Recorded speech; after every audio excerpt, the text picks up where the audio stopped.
കോട്ടപ്പടി ഗ്രാമപഞ്ചായത്തിൽ 2026-27 വാർഷിക പദ്ധതി പ്രകാരമുള്ള വികസന സെമിനാർ സംഘടിപ്പിച്ചു. അടുത്ത വർഷത്തെ വികസന സാധ്യതകൾക്കും വികസന പദ്ധതികൾക്കും രൂപം നൽകുക എന്നതാണ് സെമിനാറിന്റെ ലക്ഷ്യം. ജനപ്രതിനിധികളും പൊതുപ്രവർത്തകരുമടക്കം നിരവധി പേർ പങ്കെടുത്തു.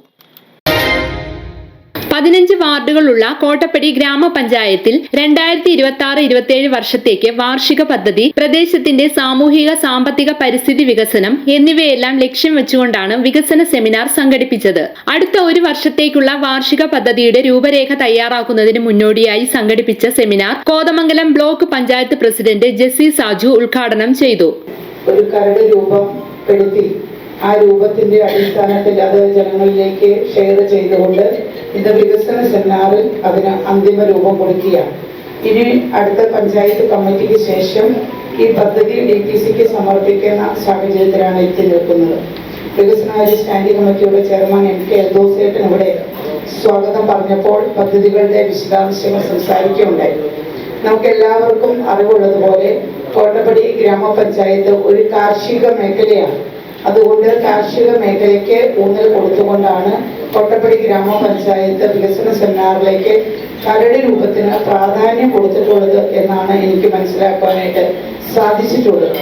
കാർഷിക മേഖല വളരെ രൂക്ഷമായ പ്രതിസന്ധികൾ നേരിട്ടുകൊണ്ട് കടന്നു പോകുന്ന ഒരു സാഹചര്യത്തിലൂടെയാണ് കർഷകർ യാത്ര ചെയ്യുന്നത്. കൃഷി ഓഫീസർ ടീസാറോട് ഇരിപ്പുണ്ട്.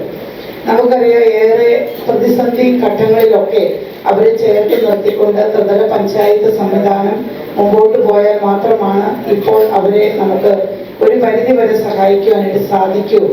പക്ഷേ ത്രിതല പഞ്ചായത്തുകൾ മാത്രം നോക്കിയാൽ ഈ വന്യമൃഗ ശല്യത്തിൽ നിന്ന് ഒരു പരിധി വരെ മാറ്റം വരുത്തുവാൻ നമുക്ക് സാധ്യമല്ല.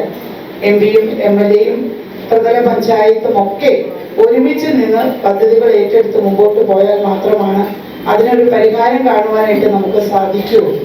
എന്തായാലും നമുക്ക് കിട്ടുന്ന ഫണ്ടിന്റെ അനിവാര്യ പ്രോജക്റ്റുകൾക്ക് മാറ്റിയതിനു ശേഷം കാർഷിക മേഖലയ്ക്ക് ഊന്നൽ കൊടുത്തുകൊണ്ടാണ് കടന്നു പോകുന്നത്. കഴിഞ്ഞ ദിവസം വന്യമൃഗ ശല്യവുമായി ബന്ധപ്പെട്ടുകൊണ്ട് DFOയുടെ നേതൃത്വത്തിൽ ഗ്രാമപഞ്ചായത്തുകളിൽ ഈ പന്നിശല്യം രൂക്ഷമായ ഒരു സാഹചര്യങ്ങളാണ് ഉണ്ടായിക്കൊണ്ടിരിക്കുന്നത്.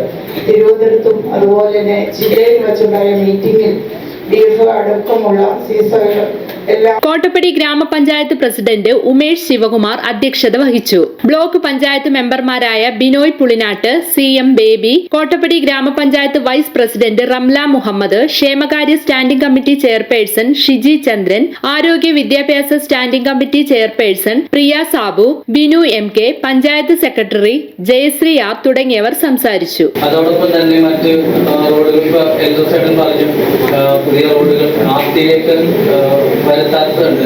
അപ്പോൾ മാക്സിമം റോഡുകളൊക്കെ നമ്മുടെ പഞ്ചായത്ത് ആസ്തിയിലേക്ക് വരുത്തിയാൽ മാത്രമേ നമുക്ക് കൂടുതൽ പദ്ധതികൾ പെടുത്തി നമുക്ക് ചെയ്യാൻ പറ്റുള്ളൂ. അപ്പോൾ അതുകൂടി ഈ ഒരു അവസരത്തിൽ ഞാൻ ശ്രദ്ധയിൽപ്പെടുത്തുകയാണ്. കൂടുതൽ റോഡുകൾ മെച്ചപ്പെടുത്തേണ്ടതായിട്ടുണ്ട്. അതേപോലെ വഴിവിളക്കുകൾ, നല്ല പ്രാവർത്തികക്ഷമമായിട്ടുള്ള വഴിവിളക്കുകൾ നമുക്ക് വേണം. ഇരുട്ടത്തൊക്കെ ആയിക്കഴിഞ്ഞാൽ രാത്രി ഈ 1-ാം വാർഡിലും 4-ാം വാർഡ് 3-ാം വാർഡിലൊക്കെ ആനശല്യം രൂക്ഷമായിട്ടുള്ളതാണ്.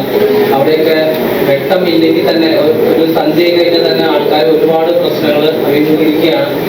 അപ്പോൾ അതിനൊക്കെ ഒരു കൃത്യമായിട്ടുള്ളൊരു പരിഹാരം കാണണം. നല്ല ഹൈമാക്സ് ലൈറ്റുകൾ തന്നെ അവിടെ വേണ്ടതുണ്ട്. അതേപോലെ തന്നെ മറ്റു പദ്ധതികൾ സ്ത്രീകൾക്കാണെങ്കിലും വയോധികർക്കാണെങ്കിലും കുട്ടികൾക്കുള്ള സ്കോളർഷിപ്പ്, അങ്ങനത്തെ ഒരുപാട് പദ്ധതികൾ അതിൻ്റെ കാര്യത്തിൽ നിന്നിട്ട് എല്ലാവരുടെയും കയ്യിലെത്തിച്ചിട്ടുണ്ട്. അപ്പോൾ ന്യൂസ് ഡെസ്ക് Media 60 കോതമംഗലം.